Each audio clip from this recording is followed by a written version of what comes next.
No mics. Oh, there we go. It's Wednesday. Back to work. Chicago Hockey Radio.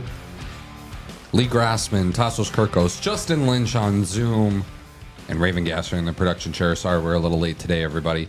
But welcome in. Wednesday edition of CHR. Quick plug. Subscribe to this YouTube channel. Follow us on Instagram at Chicago Hockey Radio. And leave a 5-star rating and review on Spotify and Apple Podcasts. Do it on both. Why not? It doesn't hurt you at all. It doesn't cost you a thing to do any of those three. It is all free, and it all helps us very much. So we really appreciate it. How are we doing today, fellas? Justin, let's throw it over to you on Zoom first. Yeah, I mean, first of all, good job to you guys. Thank you for filling in for me on the Monday post game. Appreciate that. Definitely a rough game as we obviously as you guys broke it down. I mean, outside the Bedsy 100 points wasn't really much from that game to take away positively. Seth Jones, one of the games of all time for him, one of the turnovers of all time. But yeah, we got a game coming up tomorrow, Thursday against the Predators, who are somehow still only 5 points ahead of us. They're bottom three team here this late in the season here, having a brutal season, probably the most disappointing in the NHL. Dad's trip coming here for the Hawks, maybe that could be the spark they need. This team needs something, some sort of sign of life, and maybe that could be what propels it. I know last year in the mom's trip they played pretty good. I don't think they even had a dad's trip last year that I can remember. So it's nice that they're doing that this year. I'm wondering if they'll be doing a mom's trip too at some point. We'll see. But yeah, I think that's good for them. They need something, so hopefully they can play well for them. Yeah. Lee. Yeah, I'm feeling good. I don't know. I feel like on Monday we broke down the game decently well. I don't know. I just like all the media stuff afterward. I feel like there's still so much stuff to talk about that we didn't even get to on the post game. So excited for the show. There was a trade that just happened. Blockbuster. Which is exciting. A needle mover for this NHL franchise. Really is. I mean, let's just get right into it here. Yeah, so trade at the Winnipeg Jets here. The Hawks trade Isaac Phillips for Dmitry Kuzmin. Who? Yeah, exactly. But interestingly enough, Kuzmin is actually from Belarus. Another Belarusian. So I have to think that there's a reason for that, right? Ari Levchinov is obviously, with Ice Hogs right now. Maybe that's a move for him, right? Get him a little bit of chemistry there, right? Somebody to, I don't know, get along with, I guess. I'm sure he gets along with everybody, but, just somebody, to speak his language. And, I know he's learning English and stuff, but could be a good move for him. I mean, if you look at his season, Levchinov, he's had an up and down season in Rockford. So maybe this is something to help him out in the locker room, on and off the ice. And as for Phillips, I liked Phillips. I think it's kind of a shame, we're moving on for him, but we do have such a logjam defense. It kind of makes sense, but it's also a D for D trade, so that kind of cancels that out. But yeah, change of scenery for him. Maybe he could get something going over there in Winnipeg land. But yeah, definitely not the biggest move of all time. But if you look into this, there could be more to it. Yeah, I don't know. I've just been looking at Dmitry Kuzmin's stats for the past few minutes, because I'll be the first to say I haven't been able to catch many Manitoba Moose games this year. And I know last year it looks like he split time between the Moose and the AHL, and then also with the Norfolk Admirals in the ECHL. Wasn't really watching many of those games either, so I was unfamiliar with this guy. It seemed like he was a stud when he was playing like junior, and when he was in the OHL, he was like lighting up the OHL, tons of points. And then I guess maybe his game just hasn't really translated well to the pros, but yeah, I think it's a move that we made for Artem Levshinov to do what we can to make him feel comfortable. Hopefully he won't miss meetings now. I was going to say, yeah. maybe that's the move, right? Get somebody to wake him up. I don't know. Yeah. Set the alarms for him. We just traded Isaac Phillips for an alarm clock, basically. Pretty much. And by the way, I've been seeing a lot of dialogue about Levshinov on that. I do think people need to relax. Like, this is a 19-year-old, his first few months of pro hockey. Has he been lighting the world on fire in the HL this season? No, I would say he's probably been a little underwhelming, but like, that's just when you look at the stats, right? So I watched a lot of games. It's not like he's not playing well. Obviously, a lot of game, a lot of work for him for sure. But he's a project. It's going to take time. A lot of defensemen take longer. So, but with him, I think. Plus, he's been playing catch up all season, right? He had the injury, right? He missed, all training camp, preseason, the prospect showcase. So he's kind of playing catch up all season as well. And that's a hard jump, man. NCAA to AHL as a 19-year-old defenseman, like that's tough. So I think a lot of Hawks fans need to relax with that. And it doesn't help when we're seeing highlights of Demidov posted, every single game, every single day, pretty much. And yeah, like my gut feeling was to take him, but we didn't. We can't go back in the past. What we can look at is the future. And Levshinov, I think we got to get behind him, right? We got to support this kid. And I'm sure he's going to be fine. And I think this move, hopefully, at least off the ice can help him out a little bit. I'm not sure how much on the ice it is because Kuzmin, I don't know, he doesn't really seem like he's much of a, a needle mover, as you said, but maybe there's something there. Yeah, I think that Blackhawks fans, I know it's hard to keep hearing the word patience. Yeah. But, with everything that's going on with the team, but we do have to be patient. And like, I wanted Demidov too, but it's like this guy, I'm seeing people call him a bust, and he hasn't even played a single game in the NHL. Like, relax, defensemen take more time. Let him take all the time he needs in the AHL to develop his game before he comes up here. I'm okay with that. And yeah, hopefully this move is something that helps him, further along in his development process. I don't have much more to say to that. It's like, chill out. Like this kid's not a bust.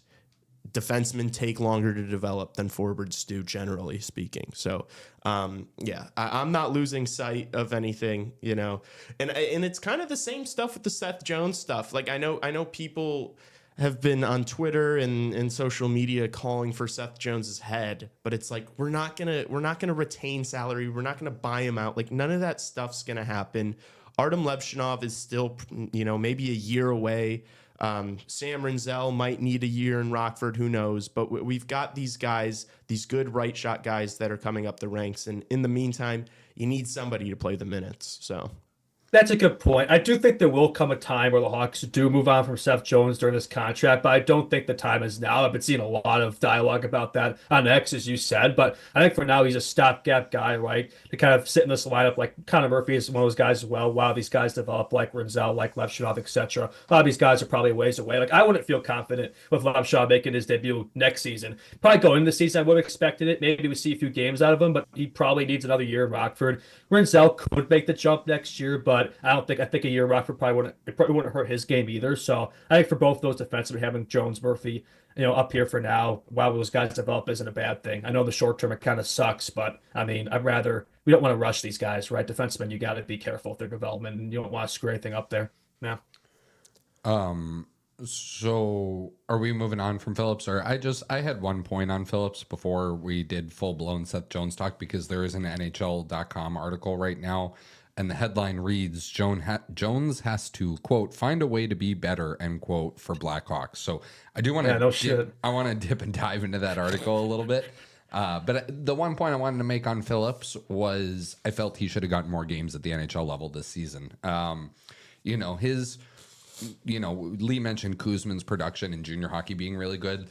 Phillips's production wasn't that much. And, you are trading for a guy that is 2 years younger. Phillips is 23, Kuzman is 21. So there's a bit more runway there for him in terms of development. But if you're the Blackhawks, this is a guy that you've put a lot of time, energy, money into turning into a pro hockey player, and a good one at that. I don't think, like I said, Isaac Phillips isn't a world beater, but he did have a goal in 3 NHL games this season. From a team that doesn't produce a lot of offense from the back end. I just, I personally, was a big fan of his. I've advocated for him being in the lineup over guys like Louis Crevier at some point. I know they bring different things to the lineup. I'm well aware. But yeah, I wanted to see a bit more runway here, and that was my Isaac Phillips piece right there. Yeah, I would agree with that. Also, a guy like Kaiser's at 30 games too. Like, and Phillips only gets 3. They're both 2020 draft picks. That part, I think Kaiser has a higher ceiling than Phillips. Obviously, some of those guys were going to get bumped out. It was inevitable, but it feels like Phillips didn't really get much of a chance this year compared to the past. So I'd say from that because in those 3 games he was good. He had a goal, like you said, and that was it. Didn't really get another shot before we traded him, which maybe a little premature, but again, he was probably a 70 at best of us, so we're probably overanalyzing it. But still, what if he turns into something for the Jets? Then we look back on this, it's like, well, we gave up on too soon, but probably not though. No. Yeah, and he's on pace for 125 penalty minutes in the American Hockey League if he were to play the entire season there. So that's the thing; he's physical, right? Kind of provides something that we don't really have a ton of on that decor. So that's one thing he brings that it would have been I would have understood seeing him out a little bit more, but I understand it at the same time.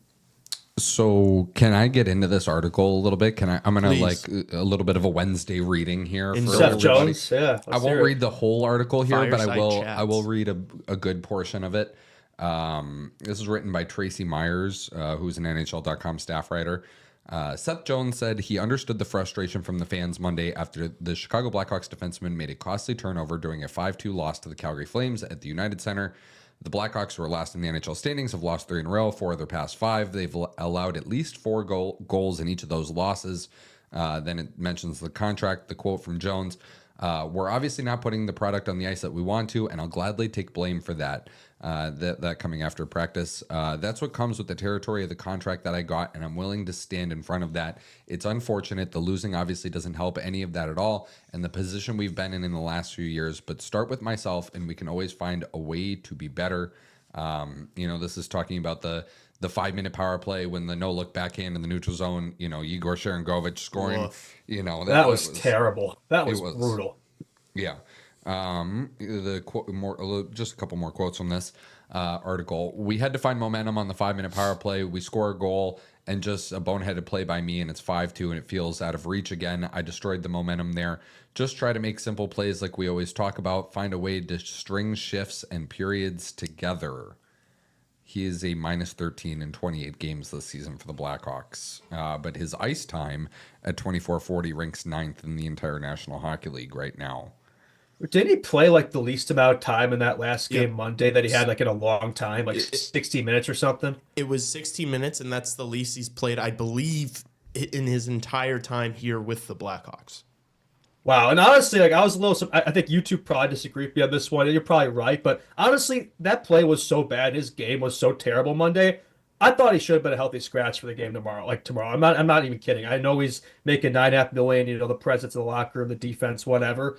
I think if we're going to scratch Kurashev for that lazy play against the Wings, I think the same accountability should have had towards Seth, but I understand it. But yeah, that was pretty brutal. Like on one hand, I appreciate him taking accountability, but on the other hand, it's like a lot of the same nonsense we've heard. Oh, we got to find a way to be better. Like, yeah, no shit, Sherlock, but like, how do you actually go about doing that?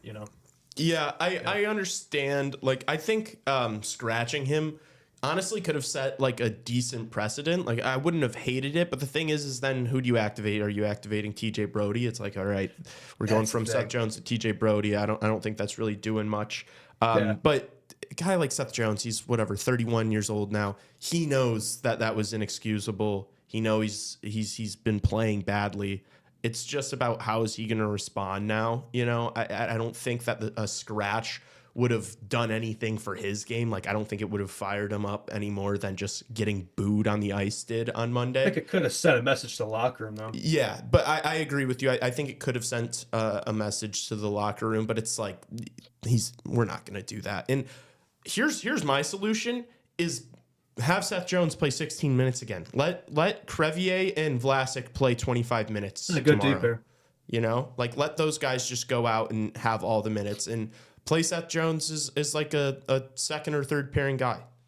Don't make him and Martinez have give them all the minutes, you know. I will say I think we've been a bit critical of Crevier. Like I've sometimes said I don't know why he's up here, but to his credit, I think he's actually had some pretty good games lately. I think that Vlasic Crevier D pair has kind of been our only consistent pair lately. So I mean, maybe that's Vlasic there, the Vlasic effect there, but still, like he's had a good little few stretch of games. He had a goal obviously Monday, so credit to him there. But yeah, Jones at least limit the ice time a little bit. He doesn't even be playing 25 minutes right now the way he's playing. I don't know if there's still some effects of his injury or whatnot, but he just hasn't been the same player flat out. So, but also like Brody is still in this lineup, right? He was scratched Monday, but he's back in there Thursday over Kaiser, which I don't really understand that, but that's another topic. Yeah, that's weird. I did think that Crevier played his best game. Yeah, of his I would agree. Career on the Monday. Twin Towers, as Rick Ball likes to call them, Vlasic and Crevier. Yeah, they're big fellas, and honestly, we lost 5-2, but I think both those guys were +1. So, that's like one of the silver lining positives that we can take from that game is that and Betsy. Yeah, they've been playing well. So we move and see. Tomorrow we're playing a bad team. It's a toilet bowl. Can I finish out this article here? Actually, sorry. I want to sure. read some of these quotes from Jones. Asked Tuesday if he was still adjusting to Sorensen's system, he said, quote, obviously we changed our neutral zone and we changed some of our breakout stuff, but at the end of the day, there's no excuse for the way that we're losing. We have to find a way to play more as a team. I don't know what to say sometimes because we've been saying the same thing for I don't know how long, but we have to find a way to put together a few wins in a row and be more consistent. The article, this is from Sorensen now. At the end of the day, he's a hockey player. He wants to improve as a hockey player, and he wants to contribute. So it's just finding different channels and avenues to help him out in that area. You want to hear their point of view, but we also have our point of view. A lot of the times they align. He's an accountable guy. He knows when he's not doing well. It's not like he's saying, I'm playing great here. He's aware. Yeah. That article from that interview, Lazarus also wrote an article from that interview, and he talked about Brent Seabrook was brought up and how that contract was bad after those cup years, but at least Brent Seabrook had won cups and that he earned the contract. And Jones had said that a lot of the frustration is also probably because the team's losing and that's not doing any favors. But I don't know. I don't know if I want to hear any of that. It's you're getting, I want to hear him say, I'm getting paid $9.5 million and I was the worst defenseman on this team. Well, he kind of said something like that a little bit. He was saying that he was aware of the contract and the expectations that come with that, right? Yeah, I guess. I mean, the fans are really booing her every time he touched the puck last game. So hopefully he takes that personally, and starts to get out of this. Eventually he's got to, right? And he tends to, if you look at his Hawks career, the second half of seasons actually tend to be better for him, especially look at last year, that run he had in March, April. So maybe this break coming up here, well, it's still a month away with the 4 nations is what this team needs now. Maybe he can play some better hockey down the stretch here, but it's hard to get worse than he's been the last few games. But I'm sure he'll snap out of it. Yeah. All right. I think the clips I included were pretty much from that article. By the way, I think they're pretty much just those quotes that you already said. So if you want to skip that Seth Jones clip, you could do that. Yeah. Oh, well, I don't know. We could hear. Is it from practice yesterday, or was that after the game? Yeah, it was from practice yesterday. Okay, so I You can still hear it if you want. But yeah, let's hear the Jones one first. Yeah, sure. There were a couple of times where when he touched the puck, some fans were booing, and how was that feel when it got to that point? Yeah, I mean, that's tough. We're obviously not putting the product on the ice that we want to, and I'll gladly take the blame for that. Supposedly, that's what comes with the territory of the contract that I got, and I'm willing to stand in front of that. It's unfortunate. The losing obviously doesn't help any of that at all in the position we've been in the last few years. But started with myself, and we can always find a way to be better. Yeah, I think that was exactly from the article I read. But he sounds kind of beaten up about it. When you hear his voice, yeah. A lot. That's the theme for a lot of these Hawks A players lot in these of them, interviews. bro. Like the Bedsy one's another one. We could play that one coming up here too. Talk about Bedsy for a bit, but even a lot of reporters said it, like that's probably the most defeated they've seen him after a game. Which obviously you don't really want to see that, but at the same time, it's like, look, he's a 19-year-old kid who hates to lose. I always think of that clip from Shorzy. They say in that clip that the kids don't want it. I think with this team it's the opposite. I think the kids want it. I think it's those wily old unks that don't want it. I think they're set on those contracts. They seem to have a little lack of intensity, compared to these young kids. I look at a lot of these like optional practices. It's always the young guys who are taking part, and all these veterans who are all talk, no action, tend to be the ones who aren't partaking in those optional practices. I just want to throw that out there. But with Bedsy, you can't question the drive of this kid.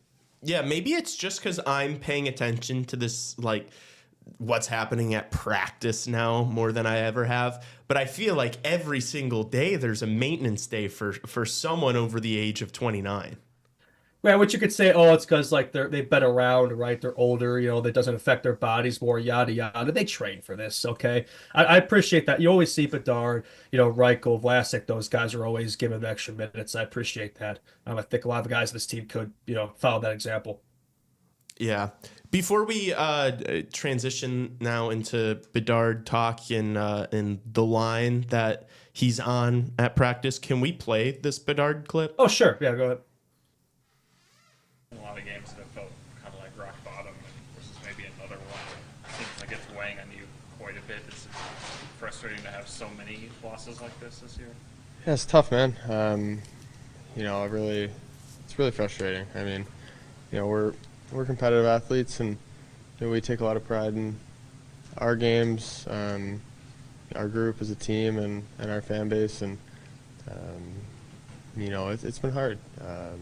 It's been a lot of games to lose, and it weighs on you, and we're just trying to find a way out of it, just trying to get better every day, and but yeah, it's hard. Jeez. He just sounds like he can't keep doing this, It's like He's 19. He's all right. he's saying the same stuff over and over. It's just Yeah. it's shitty. It's shitty to hear that from your best player. You don't want to hear it, but like at the same time, like you kind of do though. Like what if he was all like, oh yeah, I got my 100th point, that's great, and like didn't really see. You can clearly see it's affecting him, the losing and over again. Like he has the right winning mentality, right? It's clearly showing his frustration. I'm okay with that. I'm seeing a lot of overreacting on X about that. Like, oh, the Hawks better watch out, man. They failed this kid. Like, we're in year two of the Bedsy era, year 3 of the Davidson rebuild. Like, it's still early here. I think some people are forgetting that. Has the season gone the way we expected? No. But like in the long run, it's not really a bad thing for us. Oh no, we get a top 3 pick. Like we're screwed. No, we're not. If anything, we need a top 3 pick. So yeah, but at the same time, it does show like this tank losing culture can't go on forever, right? It clearly has a toll on these players and Bedsy, and it shows that next season it's like, okay, we can't have another season like this. I think we've talked about this a lot. We need to supplant him with more weapons around him, because he hasn't really had. He's probably had the worst supporting cast of any first overall pick in recent memory, and he's still the fastest teenager to hit 100 points since Sidney Crosby, which is a pretty impressive stat. And I think the haters and the doubters, bad day to be a hater or doubter of Bedsy after seeing that stat's pretty impressive. Yeah. Yeah, absolutely. I do think that we have to make strides next year, because this is bad, and you do not want another year of this or anything close to this in his final year. I don't want to hear about Gavin McKenna. If you're still a bottom 3 team in year 4 of the rebuild and year 3 of Bedsy's entry-level contract, that's a failure. We're not going anywhere. Ryan McGregor in chat just said, please get Bedsy a sidekick. And thankfully that prayer's kind of been answered today at practice. Reportedly, Bedsy is on a line with Tyler Bertuzzi and Frank Nazar. There we go. I've been waiting for this moment, man. About time. Bedsy Nazar connection. Love to see it. Reichel in the top 6 too. If you've been listening to the show for a while, I've been yapping about that for a long time. So these are good lines. Probably some of the best I've seen, in a while. I mean, it's the best you can do with this, excuse of a team. But good to see that. At least we're having fun here, right? The rest of the season should be all about development. The season's lost. We're going to be finishing at the bottom. it should be all about the kids, right? Playing the kids, developing these guys. That's what the season should be about. And this lineup move clearly is that, because you got Reichel and Doc on that second line, and then you got Bedsy and Nazar on the first line, and you've got like Hall and Donato and Teravainen in the bottom six, which I think is good. Like play the kids at the top of the roster, get them the most opportunities possible to succeed. Yeah, the only thing I don't like is Hall in the fourth line. I don't know if you guys saw it for Ben Pope today. Like, Hall knows it. Like, he's expected to be traded, right? And yet we're playing him on the fourth line. I don't really know what that's going to do for his trade value, right? I mean, are we even going to get a third-round pick for this guy if he's playing fourth-line minutes? So that's still that only critique I'd have. Maybe have him in that second line instead of Foligno. But other than that, I do like these four combos. Yeah. I think him and Donato have looked pretty good together on that fourth line, and I think that if they just keep getting matchupped against, the other team's fourth line, they might still be able to, produce at a similar clip as they had been, before playing at the bottom. But that's true. Also, I hear your concern.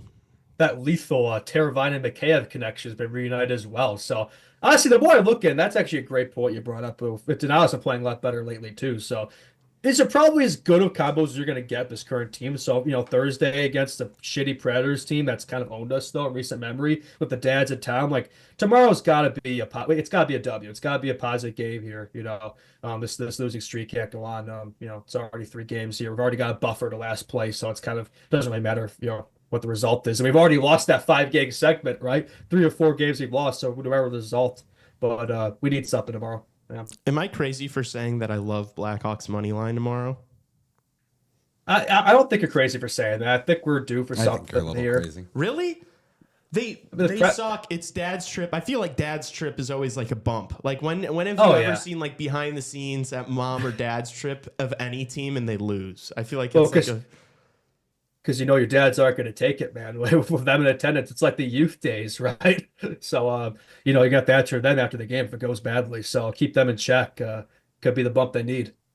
Yeah, I hope so. And I think these lineup moves are good. You're playing a bad team. I guess this is their last game of their little 5-game segment that's worked out so well for them.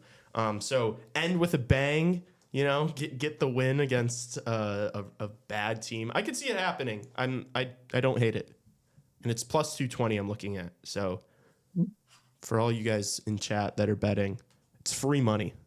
It's free money. There you go. If Lee said it's free money, there you go. This is not gambling advice. Yeah, you're not allowed to.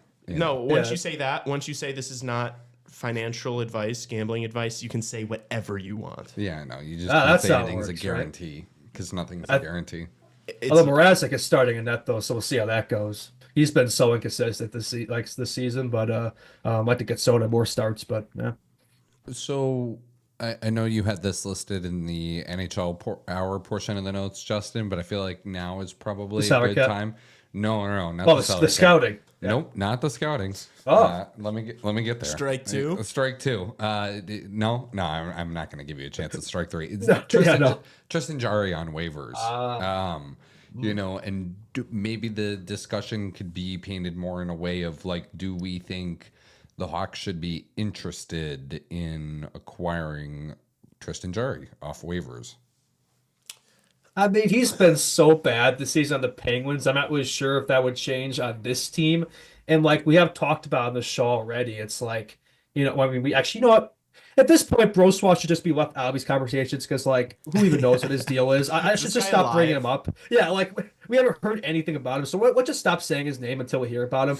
But, we got, unless we plan on moving Raza, I would say no. But if you do plan on moving him, I think it would make sense. It's a low risk, high yield investment. I know he's had a bad season this year, but you do look at his career.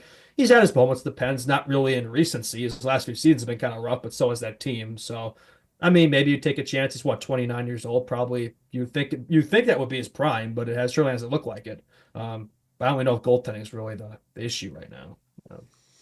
Yeah, I don't know if it makes sense because unless you were to be like about to trade Peter Mrazek, because then what? But that's been out there a little bit. Yeah, it's been out there a little bit, but I'm saying like unless it's about to happen right away, because then which of these guys are not on the team then?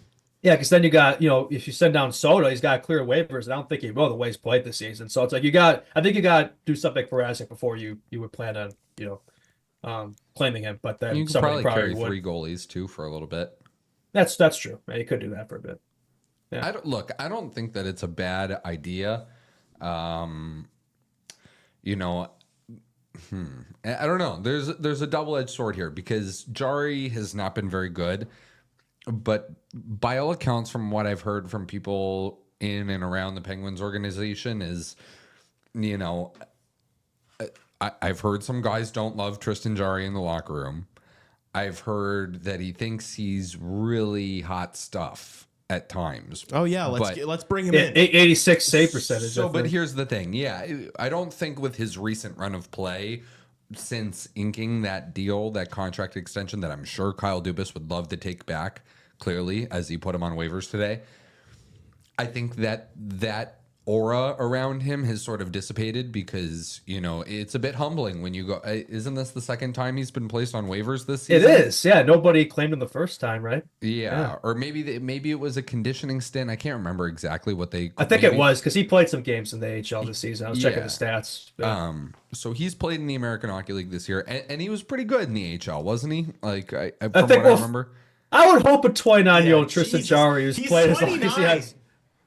Yeah, he was good. He's like 4-1 or something. Yeah. He's not. This is not some like promising young talent that we're talking about here. We're talking about a 29-year-old who's apparently not the best locker room guy.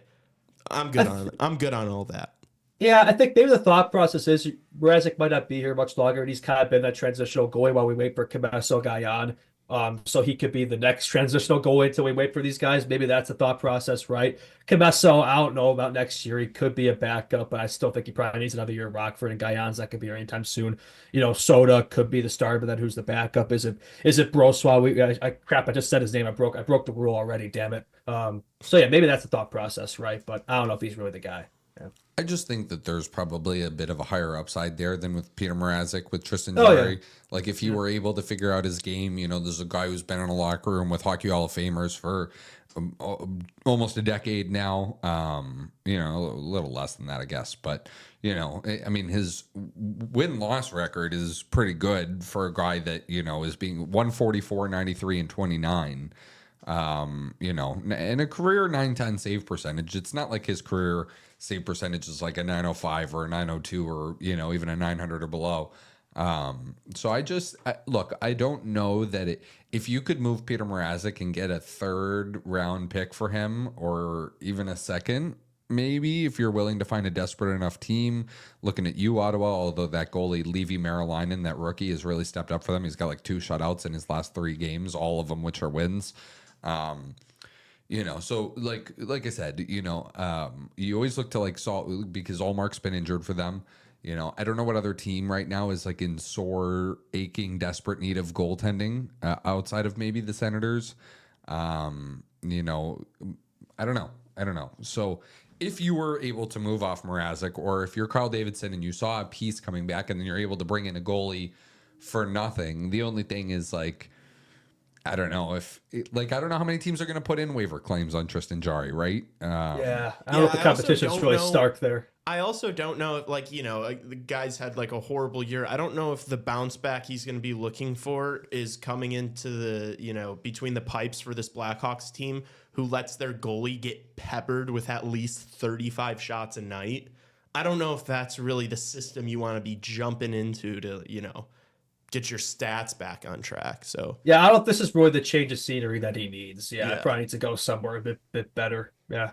But a team that's a bit better is probably either already got their goaltending situation figured out or doesn't have the cap space to bring in Tristan Jari. Yeah, you could be right. That doesn't mean that we should do it though. I'm not totally opposed to it, but I'm not super on board. I'm probably like 2080 there. Yeah. 2080. Yeah. I'm pretty opposed. I don't think it makes any sense. Unless you have a second for Mrazek already gift wrapped for you coming in the mail, I'm good on that. Yeah. It feels like that's just a move. Like, oh, hey, we're doing something, but not really. Yeah. I don't know. But hey, I don't know if you're also Kyle Davidson too. maybe this is a move that you can make without having to sacrifice any assets too. I'm just saying that like this is a team clearly in need of a shakeup right now. You know, you got a guy who's been an NHL starting goalie for the last 6-7 years on the Penguins, up for grabs for nothing. Look, I just think that somebody's probably. I would be really surprised if he clears waivers tomorrow. Now watch, he's going to clear waivers, but I don't know.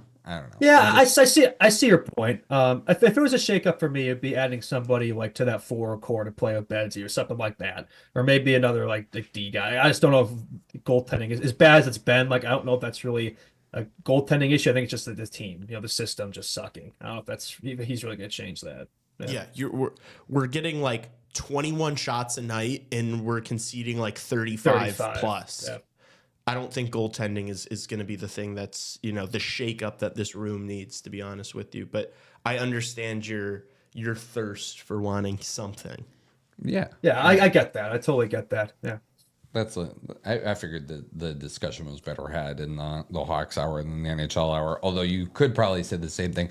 I did probably tee you up a little bit, Justin, for the NHL Central Scouting stuff. But I think that's like an NHL hour discussion, even though we are going to tie that back into the Blackhawks clearly and what they're going to do. And I would not hate seeing Tristan Jarry in a Chicago Blackhawks uniform. Yeah, fair enough. Jerry Mouse. Yeah. Yeah. Okay. Expanded thoughts on tomorrow's game versus the Predators. I know we've kind of painted this as the toilet bowl here. But, and we talked about the 5-game segment and what happens, if they lose the game against Calgary, then the 5-game segment's already toast. And sure enough, the 5-game segment is toast. Just, what do you guys think about maybe in a way that's a good thing, right? Because there's nothing really to play for. The segment's already toast, so just go out there and play hockey, right? I think the Preds, they're coming off a W, right? I think they beat the Golden Knights last night, am I not mistaken? I think that happened. Overcame a Pavel Dorofeyev hat trick to get the win. Stamkos got 2 goals.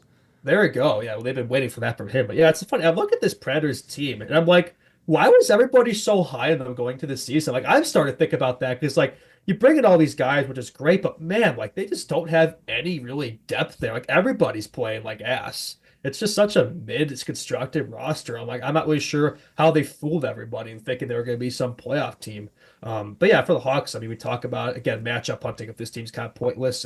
Everybody's better than us, but it is a very beatable team. But as we know, this Hawks tend to play worse against teams that are close to us. So this could be one of those games where we're all expecting something good and that reverse happens as well, right? No, I think I have a good feeling on this game tomorrow. I like the combos, though. I like the line combos. That's my hope. Yeah. I like the line combos. I like that it's Dad's trip. I like that the Preds are just coming off of a big win. And it's in Nashville. All these factors combining are literally screaming Blackhawks dub. So you think the vibes are shifting here? We need some positive vibes, man. The media has been relentless with this Hawks team. The Sharks are having a pretty similar season, but everything's going great over there apparently. So, but that's the difference in covering a California casual market versus original 6 club story franchise like the Blackhawks. That's why you see those comparisons between Bedsy, Celebrini, etc. Yeah. I think that tomorrow is I don't know. Just the play's been so bad, and it's a perfect situation to right some wrongs. Obviously, even if Seth Jones goes out and has a goal and an assist, it's not like Blackhawks fans are going to be like, let's go, he's the future.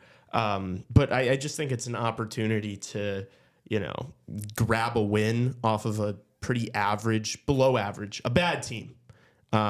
So, yeah, I'm excited. I don't know how I've managed to get myself continuously excited for all these games, but it feels like I think maybe it's just what we're doing on the show is we're adding important things, adding meaning to these games, but we've got to do it or else why else would you want to tune in for Blackhawks versus Preds? Well, I'm excited to see the Bedsy-Nazar connection, right? Because Nazar is a center, so it'd be curious to see how he performs on Bedsy's wing. He's kind of teed up a few shifts here in these last few games, but we'll get to see it hopefully for a full 60 minutes. Hopefully it doesn't pull Luke Richardson and completely swap them out if it doesn't work after one period, but Sorensen doesn't tend to do that. So I'm just excited to see that. They got the kids playing, Reichel, Doc, top 6 as well. I just think it's very intriguing. It's a good sign, right, for what to expect for the rest of the season. No more finding your identity nonsense. I don't care for losing if like the kids are playing and they're performing, right? As long as the future shows out, gives us something to look forward to. That's all I want out of the rest of the season. And in the game on Monday, Nazar and Bedard did play together for a lot of that game, and I thought they looked well when they were on the ice together. And I thought Lucas Reichel had a really strong game on Monday too. Yeah, and an assist. Yeah. He had an assist, and he could have had one or two more assists, to be honest with you. So, excited to watch those guys again, of course. Lucas Reichel should be in the top 6 for the rest of the season. I don't want to see him back on the 4th line. That does nothing for him. Keep him in the top 6, and his production will eventually come. I'm telling you. I will keep saying it because I believe it. Yeah, I'm with you. Yeah. So to stick with the Predators here, and then I want to talk about this Bedard 100-point thing for a second because I have a bone to pick with some stats that have been going around. I'm just a little confused. Maybe I'm reading into it wrong. But just with the Predators, why people were so high on them versus, expectations versus reality. For me, it's the center depth, man. Like, whether it's like Ryan O'Reilly or Tommy Novak as your first line center, both of them aren't the guy. Like I know O'Reilly was good last year, but if you're leaning on Ryan O'Reilly as your first line center, it's not in 2025. In 2025, that's a problem. Second line center, maybe, but a true Stanley Cup contender has Ryan O'Reilly as their third line center, right? And Tommy Novak is just, 9 points, 5 goals, 4 assists, 9 points, -2 in 34 games this season. He's been, this is a guy who went from like, the Preds were really, really high on him. I would love to know what his contract is because I think they gave him like, not a bag, but like a small bag. This guy had 45 points last season and 43 points the season before. And now he's on pace for like under 20. The Preds have a lot of guys like that. Another one, Gustav Nyquist. I was checking stats. He must have had the quietest 75-point season of all time. He had 75 points last season. That was the most he had underrated like, line in the 17 this league. year? That Ryan O'Reilly with his Swedish meatballs, he called them, they were insane last year. The reason why the expectations were there was because they made the playoffs last year and they put up a good fight against Vancouver, and then they brought in, the guys that they brought in, Stamkos and Marchessault. So I understand the expectations because I thought they were going to make the playoffs too, but it turns out that you can't just like throw new guys. You can't just throw players at a roster and expect it to work. I wonder if there's another team that happened to. Thomas Novak is getting paid $3.5 million a year, dude. Until after the 26-27 season. Fun fact: did you guys know Gus Nyquist played 3 seasons at the University of Maine? I did not know that. I didn't know that either. He was a Maine Black Bear. But it's other Interesting guys career. too. It's like Colton Sissons. They've got him locked up. I know it's nothing crazy. I think they did like the Will Carrier. The long-term deal at a low cap. I wouldn't be surprised if he's making a little bit more than. Do you want to guess? Is it 2.5? 2.86. Yeah, that's not bad though. Like that's what you should be giving a fourth liner that brings you quality, like a little bit of offense from there. But I look at guys like Luke Evangelista has 14 points in 39 games, only 4 goals. Yeah, he's better than that. Yeah. I actually like this Zach LaRue kid that they brought up. He's a bit of a grinder. That's kind of his role. I know some people think he's kind of a dirty player. They've got this guy like Cole Smith has 5 points in 34 games. Michael McCarron has 5 points in 35 games. Mark Jankowski, 8 points in 35 games. These are just like low ceiling offensive players. They're also all, I'm looking at the ages of these players. This is this has to be the oldest team right? in the league. How is there any team older than this team? And they were super young not that long ago. Yeah. I'm looking at these ages. It's like, they've got a couple guys that are like 21, 22, 23. I'm going to cut you off, boys. We are having some stream issues for some reason. Hopefully we can get them back here in a second. No. Yeah, Lee's hogging up the Wi-Fi. Okay. Really good day for all of us here at Alithio. Yeah, nothing else happened, right? I'm just kidding. Yeah, I think that Juicy Saros no goals commercial cursed them because there's been a lot of goals on them this season. Oh, he's actually been okay. It's not really Saros' fault. I mean, you look at pretty much everybody in that team. I think nobody's really performing the way that as good as they could play. A lot of those additions, like Stamkos and Marchessault, kind of taking steps back as well. So that's kind of played a big part of it. Yeah. Yeah.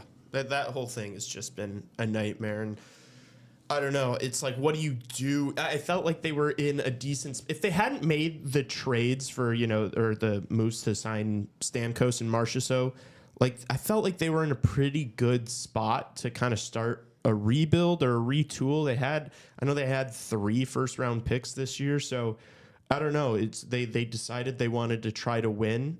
And so they bought instead of sold after their season ended last year. You know what? It just hasn't worked out. It kind of reminds me of the Stan Bowman 2021 offseason with the Hawks, right? He thought we were so much closer than we were, but it became clear, no, we're just ass, right? And that's kind of what this Predators team is right now. So now clearly got to backtrack on that now somehow. It does help that they do have those first-round picks, right? So they can kind of start fresh there. But it's going to be a process now. Like if they were close before the rebuild, like they're a ways away now. They definitely need, that top 5 pick or somebody, but then that help them out because they don't really have much of a future at the moment.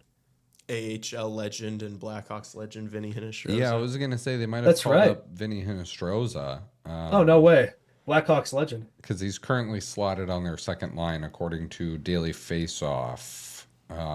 Interesting. Yeah, he's lined up with Nyquist and O'Reilly. So, and it also looks up they've called up this guy Fedor Svechkov again. I actually kind of like his game a bit. Yeah, but man, if you're Nashville too, they also traded Phil Tomasino to Pittsburgh for nothing. Yeah, what's up? And he's been great since being in Pittsburgh. So, I don't know. Not the only trades that make a lot of sense for them. I mean, I know Saros is him to them, but like Askarov, he's got such a bright future. I don't know if I understand that one either. I think for the Sharks, I mean, they hit a home run with that one. He's been good for them. He's been unbelievable for them. Yeah, no, for sure. Yeah, I don't know. I don't love the Preds here, and I thought it was so funny. I would say this I was saying, like, you can check the tapes. Early on my show before the season got started, I'd bring on people. Who do you like this season? Who do you like this season? 2 people gave me 2 teams: New Jersey, Nashville.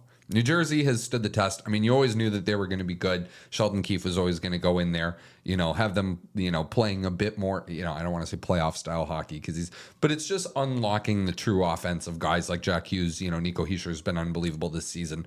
You knew with like the Devils were too talented to not make it in a pretty weak Eastern Conference. But I had people come on my show saying that they thought the Nashville Predators were going to win the division, and like, don't they look like fools now? Like, yeah. I mean, to be fair, I think we were all saying they're going to be a playoff team too, but I didn't think they're going to be like a cup winner, division winner. I think I had them 3rd or 4th. I think y'all are probably around the same veins, right? But it's funny. You look at this tank race. You have the Hawks and Sharks for the 3rd year in a row. Then you have the Predators. I mean, they're like the polar bear in Texas here, the Cinderella story in this year's Draft Lotto Championship. Cinderella story in the tank race. Seriously, the fact that this could be the team that we're fighting with for James Higgins is like unreal, dude. Well, it might not be a race for James Higgins. You might not have to fight too hard to get him. He might be. He might be available number 2. He might be available number 4 from what I'm seeing from some people. I've seen. Really? They have Misa Martogo ahead of them? We'll get into it. NHL Hour. We'll get into it. Okay, we'll get into it. Yeah. Okay, so the Connor Bedard 100-point thing that I'm taking umbrage with. I can explain this. So people have been like first it was posted on Bar Down, and then the Blackhawks posted it on their own Instagram account. It's the most recent post. It's the post that I pulled the screen grab for the story. It's teenager. It's fastest 100 points as a teenager. There are others who've done it faster, but they weren't a team when they got it. Was Connor McDavid not a teenager? No, he was 20. Okay, so but they didn't say that. Like when he hit 100 points. But that's the point. Is if you don't say that he's 20, then you can just put Bedard in more elite company. But they didn't say it was a teenager. Like the Bar Down post didn't say that, and the Blackhawks post didn't say that. That's the issue then. That's kind of because that is the answer to that.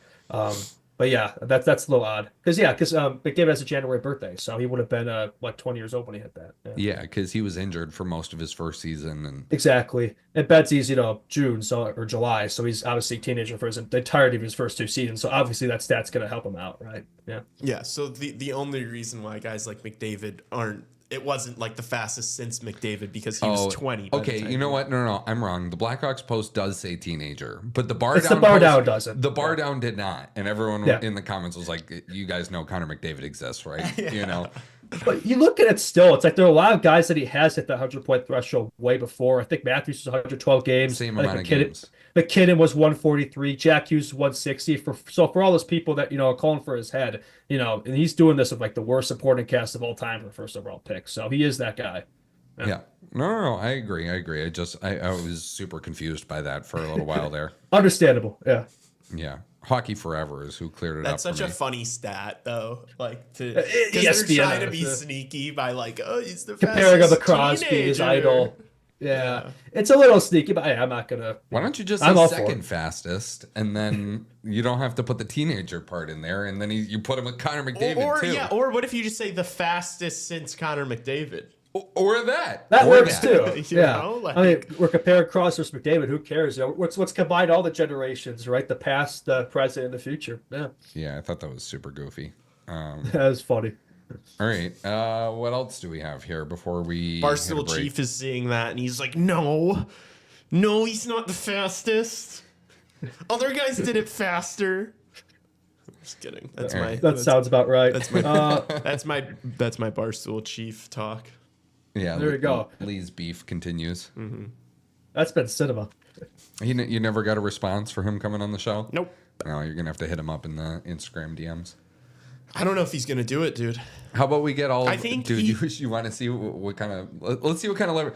All right, if you're a diehard listener of Chicago Hockey Radio, go to Instagram and tag Barstool Chief in the comments and tag us in the comments for him to come on our show. Yes. That would I've got to see this Can Lee we all do it? if that could, conversation. If any of you actually do that, that would kind of be incredible, and props to you guys. But like, go to like his most recent post on Instagram and be like, "Hey, go on Chicago Hockey Radio and like tag us in it on Instagram." That would be kind of awesome. I'm also like him coming on the show. It would be like Greg Boyd. It would be a Conversation. great show. It would be a great show. I'm Yeah, not it gonna would. I'm not gonna like slander him or berate him. Like I like Barstool Chief. I just think that his take on this Bedard Celebrini thing is just weird.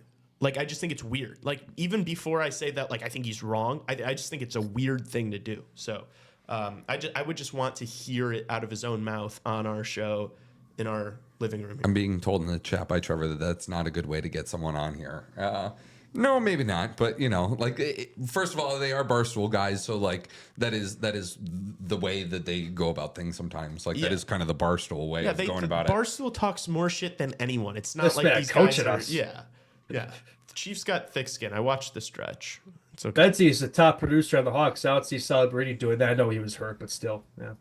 Oh, he did have another 2-assist game though last night. Yeah, he did. He also Yeah. he also had a couple of like really lackluster turnovers, but people are just gonna see these. But apparently he's an amazing. I look at his plus minus too. He's like minus like 13 or something, despite missing all his games. So I don't know. But apparently he's a way better defensive player than Connor Bedard. That's what I keep hearing. But anyway. Yeah. Yeah. All right. Anything else? Maybe score predictions for tomorrow before we yeah. head to NHL hour. 4-2 Blackhawks. Have I got a single score prediction Nope, right no this one season? has, I don't I know don't if I've gotten I think one. I got one right. Oh. Source, trust me, bro. I'll say the Hawks. I'll say they win. You said 4-3. I'll say 5-3. I said 4-2. Oh, 4-2. Man. You're saying 5-3, Justin? 5-3 Hawks. Yeah. I'm gonna say they lose 5-2. I don't know. I think Nashville's just Steven Stamkos, dude. 34. Dude, It is- another 5-2 loss. What are the interviews gonna look like after? All these 5-2, 6-2 games, man. It's got to be driving these guys crazy. If we get pumped again by the Predators, Oh, that post game will be. yeah, it's ugh. gonna be scary. I just for the Yeah. sake of these guys' mentals, I hope they can get a win here. But I think a loss is gonna be brutal. Yeah, I think we need to win. Like if we lose this game too, like shit. Can you fire a coach twice in a season? Yeah, right. Can you fire 2 coaches? David Carl, pick up. Save us? Yeah, pick David up the Carl, if phone, you hear Kyle. us, save us. Save us. We got a 4-0 Hawks in chat from Ryan and a 5-3 from Trevor. I wonder where we got that one. All right, I'm gonna look up if an NHL coach has ever been fired, or has a team ever fired 2 coaches in an NHL season, and we'll be right back with the NHL or Chicago Hockey Radio. Keep it here on the other side.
this thing on? NHL Hour, Chicago Hockey Radio, Lee Grassman, Justin Lynch on Zoom, Tassos Kirkos talking to you right now, and Raven Gasser on the ones and twos right back at you with the NHL Hour live and in color. Welcome back, everybody. The headline, I know we're going to talk some salary cap, we're going to talk some other things here, but I think everybody wants us to get down to the nitty-gritty of NHL Central Scouting's midterm rankings for the 2025 NHL Draft. Boys, our boy Matthew Schaefer leading the charge right now, first overall. Ooh, I want a good for him. defenseman.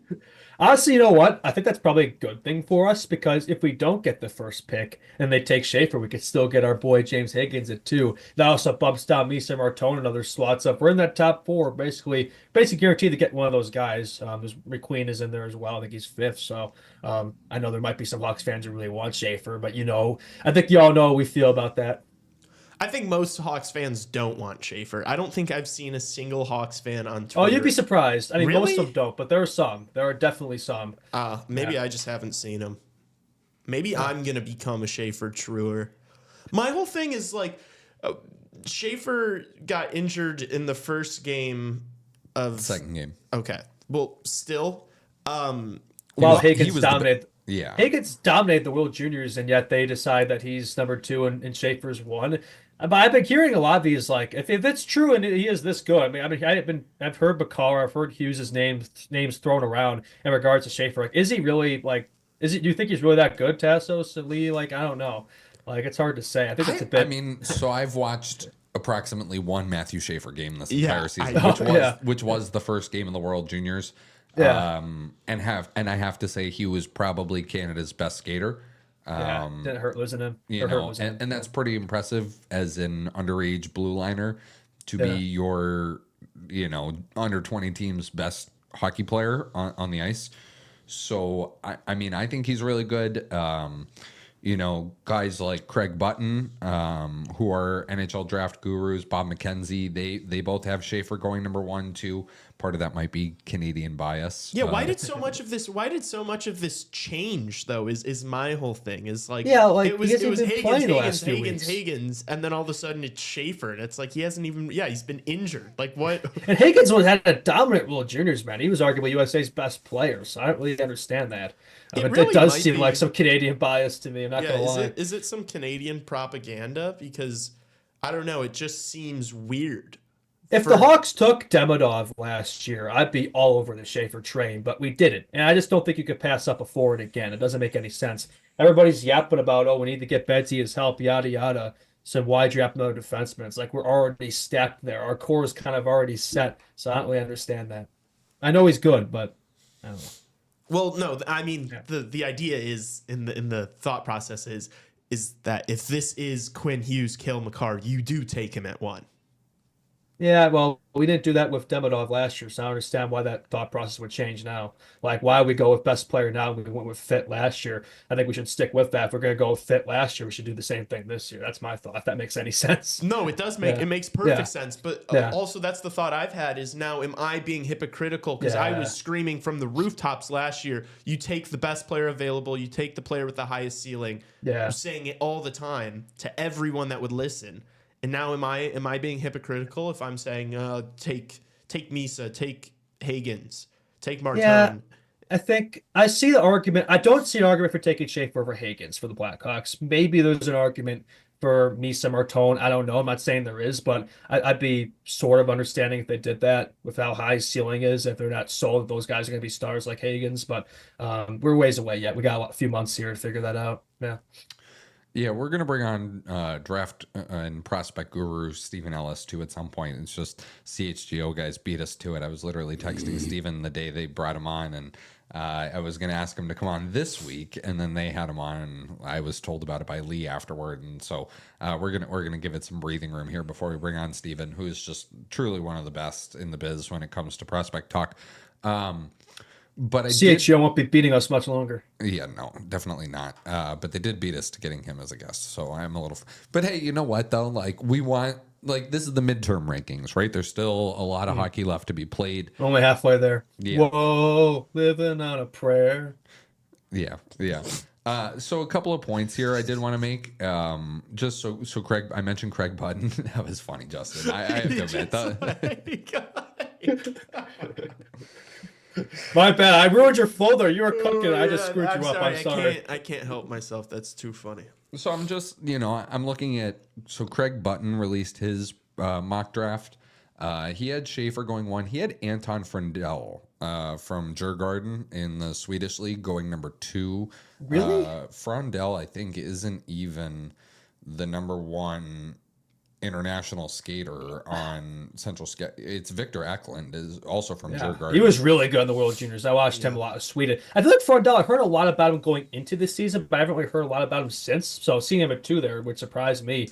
Maybe around the 6-ish slot, but I don't think it goes over any of, McQueen, Misa, Higgins, Martone, etc. Yeah. So he's got, Craig Button's draft rankings: Schaefer 1, Anton Frundell 2, Porter Martone 3, James Higgins 4, Misa 5.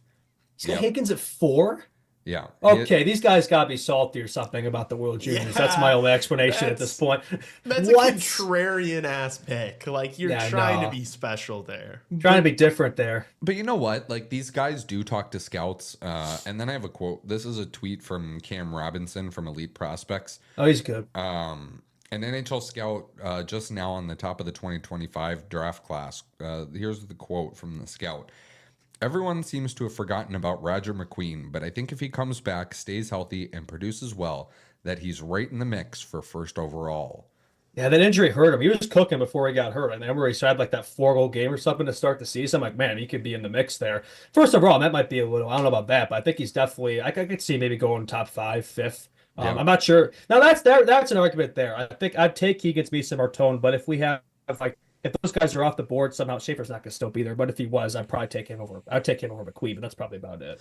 Yeah. Yeah. I am slowly, and maybe not so slowly, honestly, getting on the Lee train of thought of get 2 top 5 picks. Lee's been yapping about that forever. Get me on my feet. Like all these guys, honestly, if you could get 2 of them. Yeah. If you could get to, like, if you end up with Roger McQueen and, Higgins or Schaefer. Yeah. Like I would draft, if you could get a second top 5 pick and you have 1, I would take Schaefer. Yep.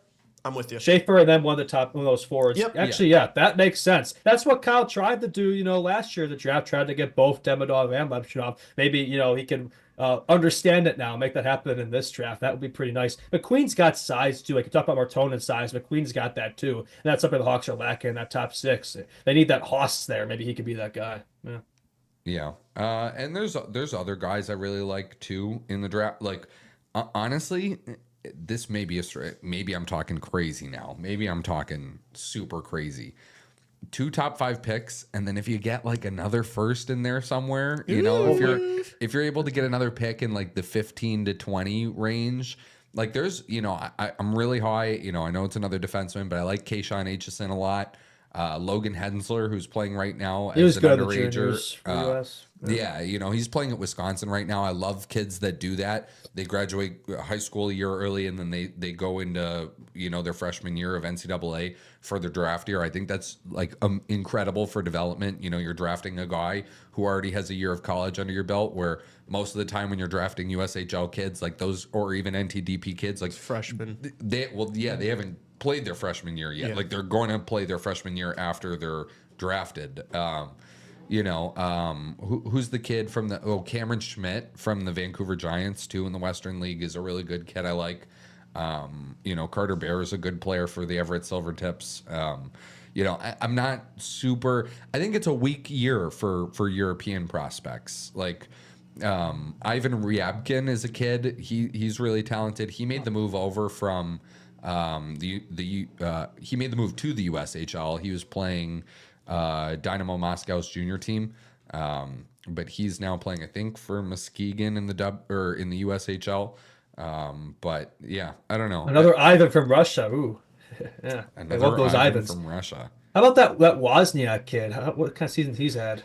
So that kid, from what I know about Jacob Wozniak, was he, apparently was really, really good at the Ivan Alinka and just has not had the kind of season I haven't heard much about him since. So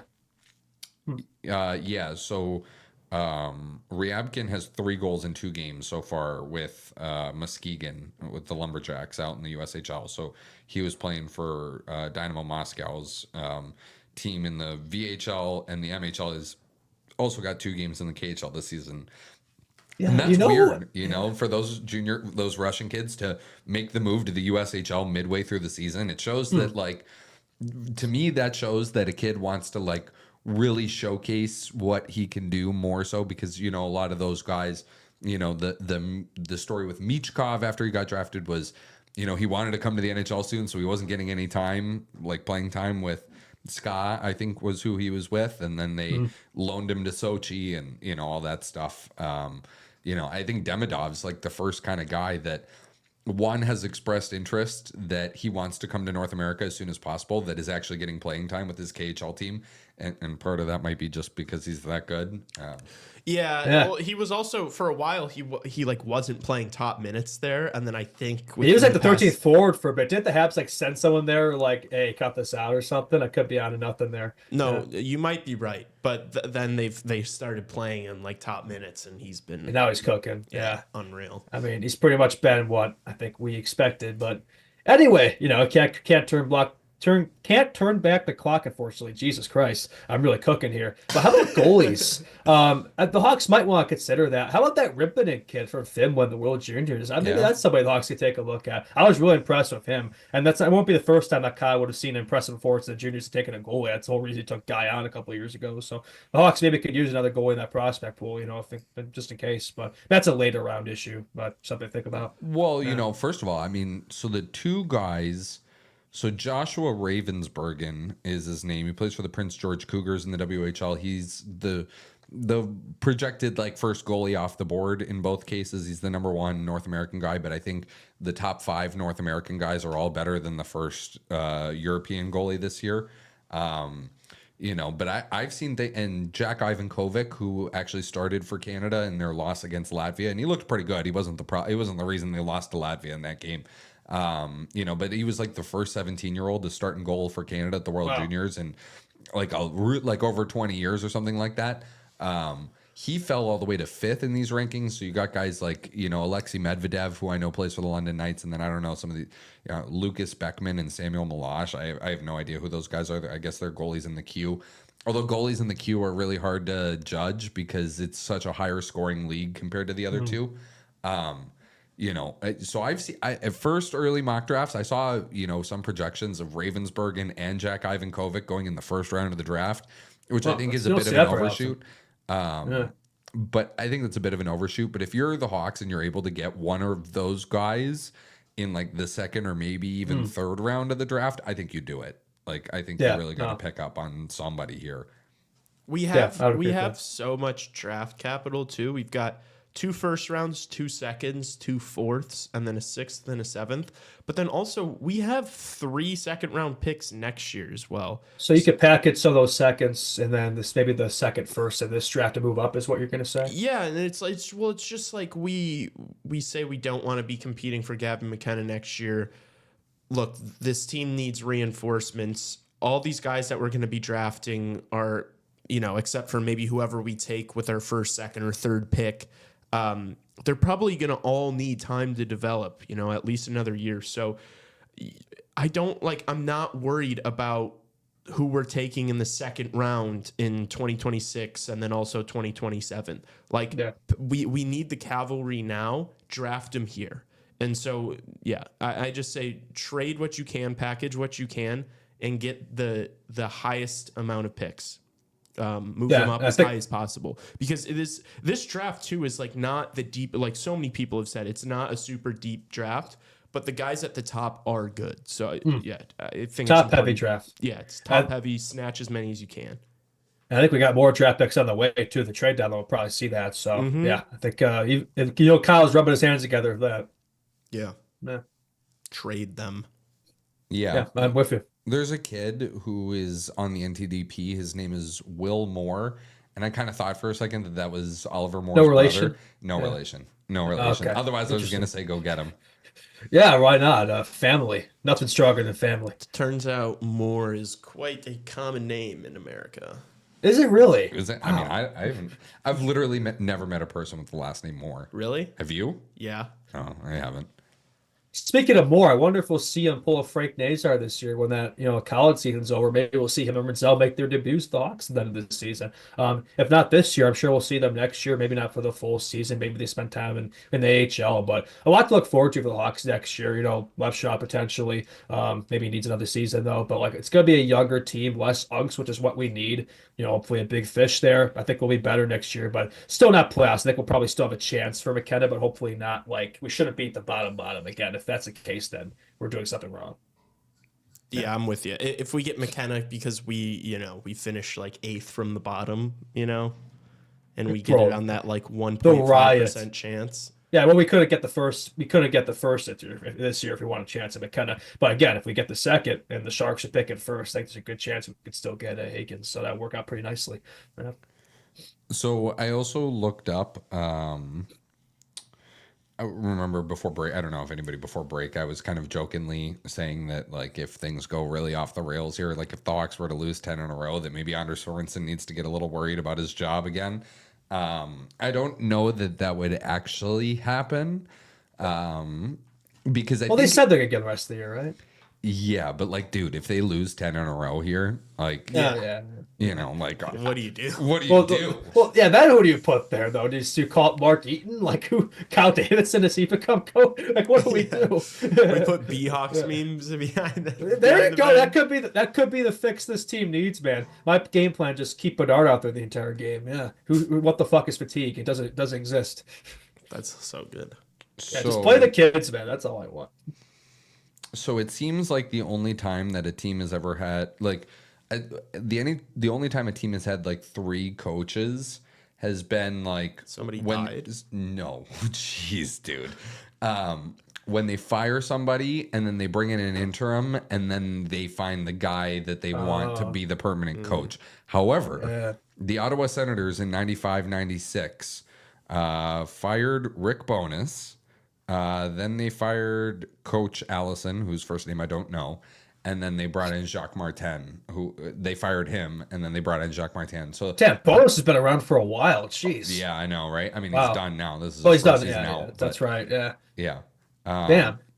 Yeah, for the Hawks, though, I think, they've said that that's probably an off-season problem. But, if they could get that guy now, I wouldn't be opposed to it. But I'm not sure if that's what I'm sure they're at least looking right now. They're making the list and checking it twice. But it might not be until we hear something till the off-season, probably. Yeah. Yeah. And it's not going to be Sorensen. He's a stopgap guy. Yeah. Yeah. I just thought that was interesting. There is a story here. I'm going to read this because it's Blackhawks related. I'm on Reddit right now and just, I went to get that answer. But the 95-96 Ottawa Senators are the only team to have fired 2 coaches and then ended up with their guy. Let's make history here, boys. Yeah, I was just going to say. But this guy, I'll say his name because it's pretty funny. Brockhard Canuck. It tells the story. The 1932-33 Chicago Blackhawks have a funny story relating to this. The Hawks got off to a poor 8-7-6 start, and owner Major Frederick McLaughlin fired head coach Emil Iverson. Now, one thing to know about McLaughlin is that he loved firing coaches. Founded in 1926, the Blackhawks already had their 13th coach by the time 1939 rolled around 13 years later. Oh my gosh. Coach every season. Anyways, McLaughlin was riding a train when he had a chance encounter with a Canadian man named Godfrey Matheson. They got to talking hockey, and McLaughlin seemed impressed with Matheson's hockey knowledge. McLaughlin decided that this random dude he met on the train would be a decent hire as head coach of his NHL team. Now, if you're wondering why more NHL owners don't adopt this, quote, hire a random guy off the street to coach your team tactic, well, it went about as well as you'd expect. Matheson was fired 2 games into his tenure as head coach. McLaughlin then brought in Tommy Gorman to replace Matheson. Gorman had experience in GM and coaching roles previously with the New York Americans and the Ottawa Senators. What did he see over those 2 games? Like How do you get fired after 2 games? What was this guy doing over there? But yeah, the Hawks were actually pretty decent in the 30s. They won 2 cups. They won the 34 cup, the 38 cup. And I think they were such underdogs that match up against the Leafs. I think they just assumed they'd win the cup that year, but they didn't. So I think they're what the worst team, like record-wise, points percentage-wise, to ever win the cup. They're like 14, 25, and whatever that season. So yeah, maybe we could do some like his Hawks history episodes in the future. Yeah, maybe that's an off-season idea. I feel like firing coaches every season kind of makes sense because you probably did have situations like that where they brought in guys, but like hockey was it was the 30s. Like, this whole thing kind of just started. So it's like you might think a guy is going to be good for the job, but then he just has absolutely no clue what's going on. Like, you can't just like let him keep his job. So don't disrespect those 1930s Blackhawks, man. Chuck Gardner, you'll know how good he was in net, man. Those were the days. I remember watching him, man. He was something else. I was kidding. That's hilarious. So this is pretty funny. This is more about the Matheson guy Godfrey Matheson. His background was scant. He's a con man. His background was scamming. He had won some sort of whipped cream championship in Winnipeg with a bunch of kids. This plus Matheson series was a sufficient recommendation for the major. Those must have been weird days around the Chicago rink. One of Matheson's ideas was that the best way to develop a goaltender's proficiency was to give him a lot of work. So in practice, he had his goaltenders knocking down pucks thrown at them from all angles. Not shot, mind you, but thrown by hand. And sometimes 3 or 4 pucks would be thrown at a time. Is Patches O'Houlihan coaching this team? If you can dodge a puck. Yeah. That's awesome. That's hilarious. That's hilarious. Whoever cooked that story on Reddit, well done. Yeah. Can you imagine if we had like a time machine and it's like you could go back to that practice and then you bring Connor McDavid with you, just like with those guys? Just how different the game was. Like, could you imagine something like that today? Like, no way. It's unreal. How much the game has changed. That's hilarious. I just thought that was funny. There wasn't a ton of information on how many teams have fired 2 coaches in the season, but that was one of them. Yeah. All right, Justin, you want to get to this salary cap story? Yeah, so it sounds like we've heard the salary cap could potentially go up $9 million next season. I think it's 88 now. It could go up to 97. So that would be pretty huge for the Hawks. So we talked a lot, not to tie it back to the Hawks here in HLR, but like we've talked a lot in the show how much this team needs to spend in this offseason. I think putting $14 million down for somebody like Mikko Rantanen will look a lot better with that cap going up, right? So I think that's good news. Yeah, but that also means that allegedly. That also means that is going to go to the Colorado Avalanche, giving Mikko Rantanen. Yeah, that's true. Yeah, I didn't think about that one. It would goes both ways. It would also be double the rise. The salary cap went from 83.5 to 88 million, which is a $4.5 million increase. Also 5.4%. We're talking about a double increase from what like last season to this season, from this season to next season. The largest jump in a while. I think that would be the largest jump in history. I could do a little digging on that. There was going to be a big bump in 2020, but COVID screwed that over, right? Yeah. Yeah, I have AI telling me that the salary cap's expected to do another $4.5 million jump to 92.5, but that is AI for you. I don't know. Yeah, I think AI is not the date there. But we'll see if that actually happens, but it might be less than that. But yeah, that would definitely affect the market big time for sure. Yeah. Where did you find this, Justin? I'm trying to figure out, like... I saw it somewhere on Instagram, one of those pages. It is legit. So this is literally a source. It's not a trust me, bro. It's not a trust me, bro. It's a legitimate source. Maybe it was Friedman. I'll figure that out. It's a legitimate source that we do not have right now. I will find the source. Talk about something else. In the meantime, Tassos and I filibuster here. In the meantime, just trust Justin on this one. Oh yeah, no. I mean, I'm a very trustworthy guy, man. When have I ever said anything in the show that didn't age well? All right. Okay. While you try and find your source, we will discuss Evgeny Malkin's cup rings getting stolen from his house. Dude. Did you read that story? Yeah. What the hell?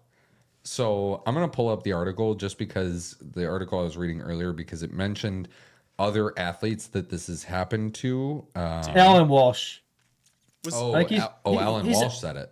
Yeah, he said it in the Steve Dangle podcast. Okay. He's an NHL agent, right? I think he's guys like Fleury. He's one of the bigger NHL agents. Yeah. So yeah. Anyway, get back to your story. My bad. No. I mean, Alan Walsh is credible source. I just Yeah. unless you hear it from the lips of, you know, the Batman himself. Yeah. You know, I don't know that it's like, you know, it's so. We've been teased so much with salary cap talk that it's almost like you can't believe it until you see happens. it. Yeah. That's fair. Yeah. But yeah, no, I'm trying to find this Evgeny Malkin article because it's pretty crazy, man. Yeah, he has cup rings stolen. Anything else? That's nuts. I think that was it, but apparently they went in through the back door and his safe was open. Oh. Yeah. Why was that? Yeah, what happened there? The safe malfunction? Yeah. Huh. Oh, here's the article I was reading. It was just admiring his rings. I feel that. Yeah, sure. I mean, who wouldn't if that were me? So it's an article it was a report from Jennifer Barrasso of Pittsburgh, something in Pittsburgh. So here, okay. Malkin is the latest professional athlete to have their homes targeted, which includes Dallas Stars forward Tyler Seguin, as well as in the NFL with the Cincinnati Bengals quarterback Joe Burrow, Kansas City Chiefs quarterback Patrick Mahomes, and his teammate tight end Travis Kelce, as well as the NBA's Bobby Portis of the Milwaukee Bucks. Shout out Bobby Portis. Yeah. But quit breaking into people's houses, you weirdos. Like, Yeah, what?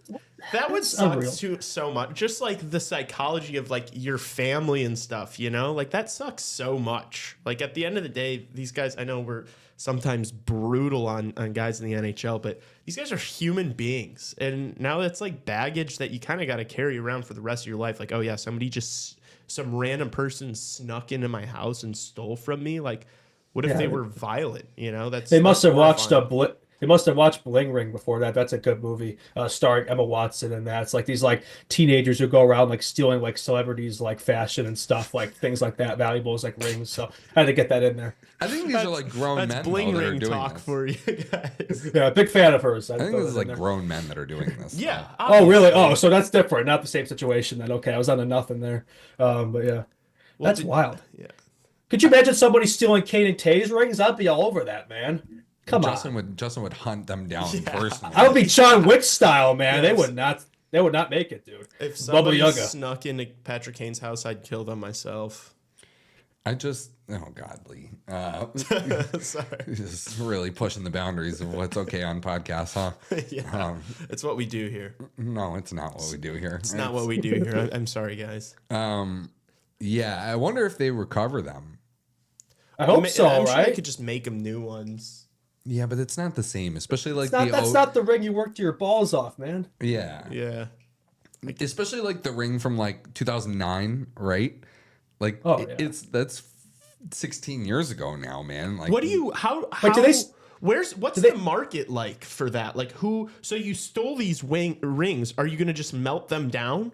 No, you're going to sell them. Wait, you're going to go into a pawn shop in Pittsburgh and be like, "Hey, look at these Stanley Cup rings I happen to stumble upon. Wonder where I found those." Yeah. Like, you don't think that's gonna be set off some alarm bells? Like, people, best I could do is a felony. like, can we go on Facebook Marketplace in like the Pittsburgh area right now and look for rings? Stanley Cup rings. Yeah. Wait, I'm sorry, I may have asked this. Did they steal all three of his Stanley Cup rings? Oh, Jesus. Yeah. Is that all they stole? That seemed to be what the report said. I would imagine those things are not even close to the most valuable things he has in his house. Yeah, I mean, I'm sure they're up there, but I mean, Malkin, I'm sure he's loaded. Yeah, you have to think. Well, I mean, they might mean a lot to him, but like, I don't know. How much money could Evgeny Malkin sell his Stanley Cup ring for? How much are those worth? Thousands of dollars at the that's very probably, least. Probably a good guess. Yeah.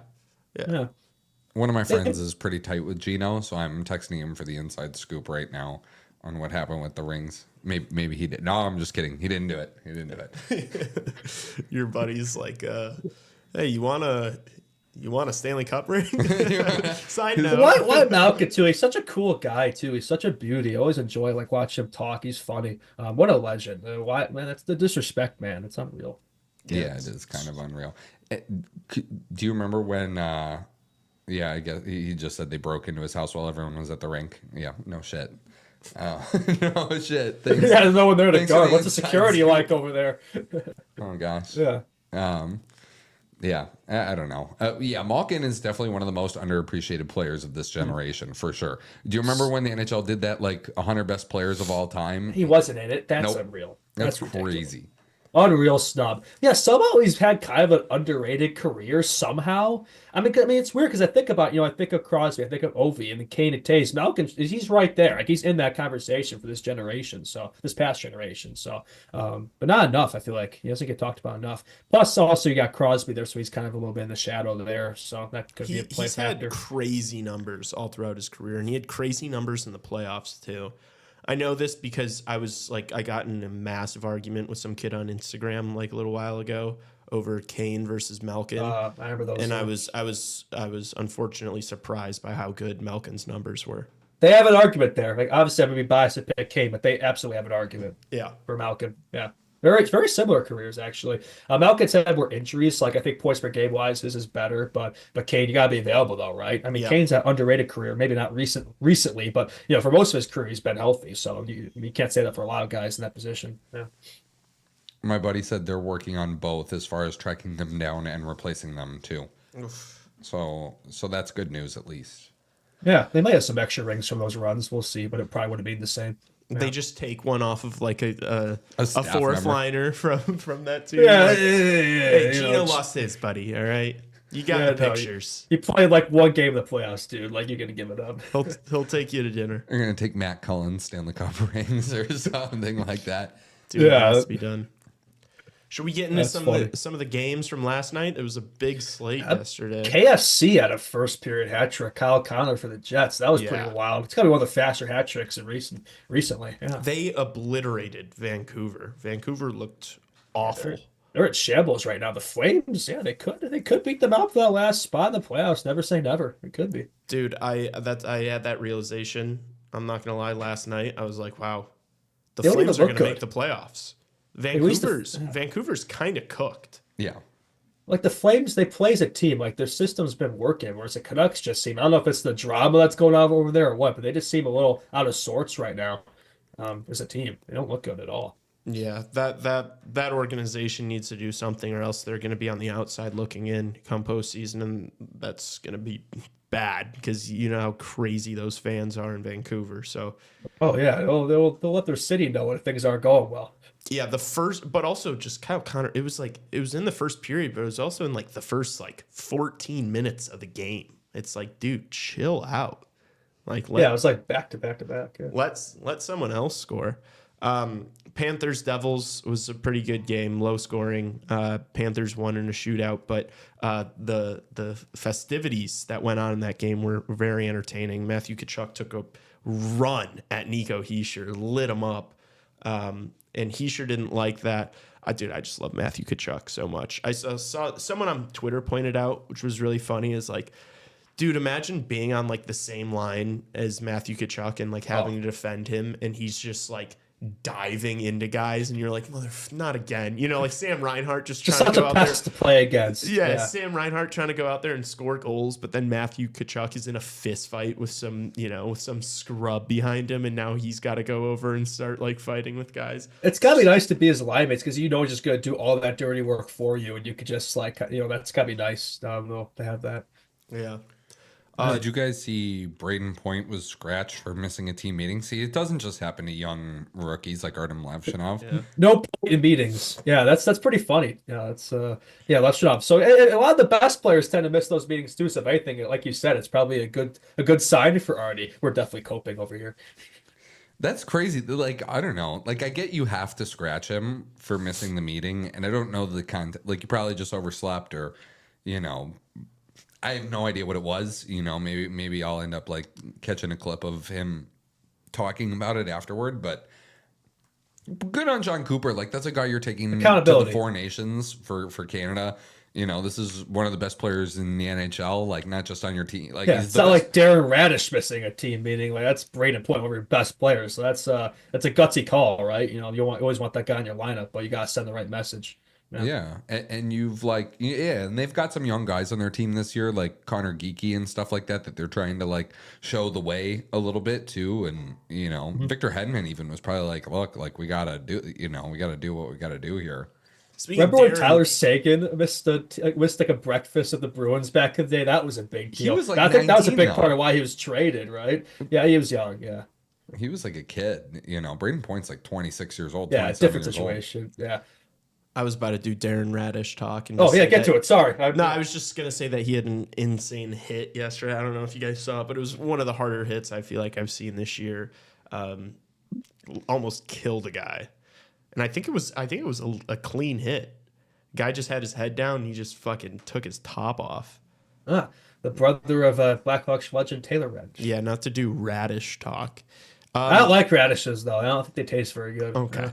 Tassos, so what's going on in Leafland? They kind of got dummied again last night against 3 goals Dallas. in a row now? Matthews scored first, and then they just had no answer. Soft in front of the net. Yeah. Soft play in front of the net. I don't know. And I don't know. The thing going around Leafs Twitter today was John Tavares leaving practice today. He got tangled up with Chris Tanev a little bit, and it just looked nasty. Like they looked like their skates got tied up, and then like Tavares's leg went out from under him. And I watched the video. Yeah, I mean, he immediately like got up and got off the ice. So at least he was able to skate under his own power. But he like immediately got up and got off the ice. Like that was it. Yeah, you knew it was urgent. Yeah. Yeah, with the Leafs, I don't know, man. Like it's good starts, and then they've played. Carolina ran their show, and then they laid an egg on Hockey Night in Canada, and then this game against Dallas, who we've credited as a Stanley Cup contender here.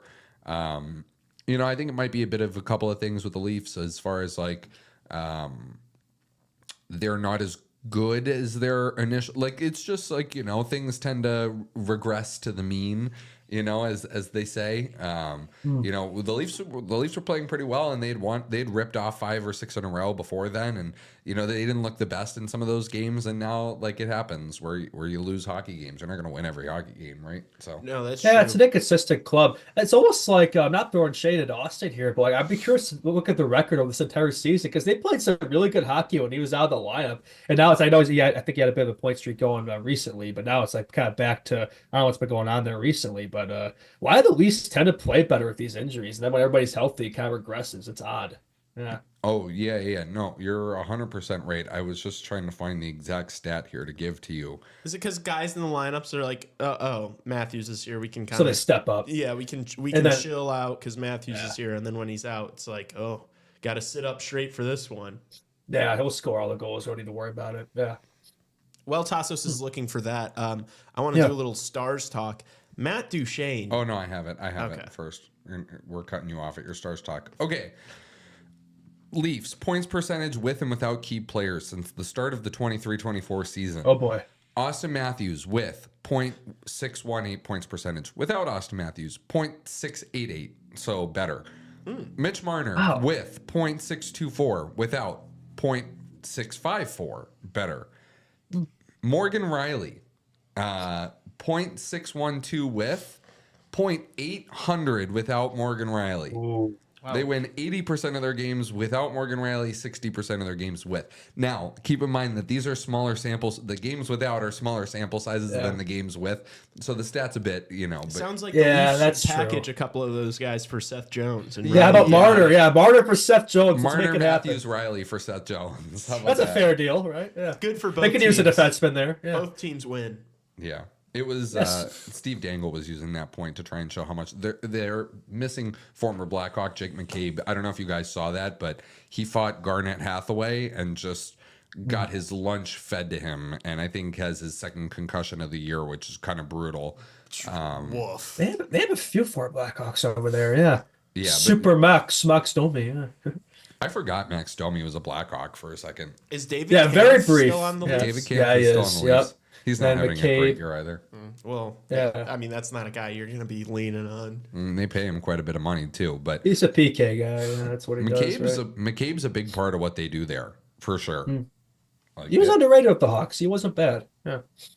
Good Yeah. defenseman, physical, right? Yeah. Yeah. Can I get back into Matt Duchene glaze? Oh, yeah, there you go for it. I mean, that guy is just having such an insane year. I thought he had 2 goals, but I guess the second one was like tipped by I think like Stankoven. Yeah. So he had a goal and 2 assists, but he's leading that team in points. He's looking like prime Matt Duchene right now. So Yeah, it's resurrected. Damn. and the goal he scored against Toronto last night was nasty. It was like a net front on the power play, I think, just like through the legs, disgusting.